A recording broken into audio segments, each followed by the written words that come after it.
Mahigit 1 milyong halaga ng shabu ang nasabat sa isang high-value individual sa bypass operation ng Balanga City Police Station.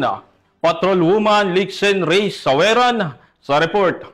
Ang isang newly identified high-value individual at nakumpiska ang tinatayang 1.6 milyong halaga ng shabu sa isinagawang buy-bust operation sa Barangay Tuyo, Balanga City, Bataan. Ayon kay Police Colonel Marites A. Salvadora, Provincial Director ng Bataan Police Provincial Office, naaresto ang suspect matapos itong magbenta ng isang not-tied transparent plastic sachet na naglalaman ng hinihinalang shabu sa isang PNP posture buyer. Kinilala ang suspect na si alias Norodin, 33 anyos, may asawa at residente ng Barangay Tugatog, Orani, Bataan.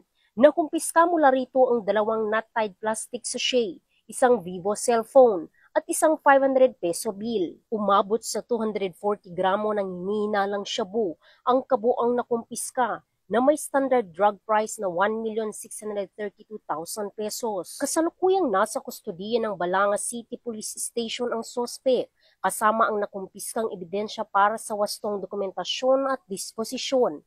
Nahaharap sa kasong paglabag sa Sections 5 at 11 Article 2 ng Republic Act 9165 o Comprehensive Dangerous Drugs Act of 2002. Muling pinapaalala ng ating kapulisan sa mga patuloy na nasasangkot sa ilegal na droga na talikuran na ang ganitong gawain at piliin ang landas na pagbabago. Tiniyak ng Bataan Police Provincial Office na hindi sila hihinto hanggat hindi napapanagot sa batas ang lahat ng sangkot sa iligal na kalakalan para sa mas ligtas at drug-free na komunidad. Mula dito sa Police Regional Office 3, ako ang inyong PNN Correspondent, Patrolwoman Lixen Reyes A. Saweran, alagad ng batas, tagataguyod ng Balitang Pulis.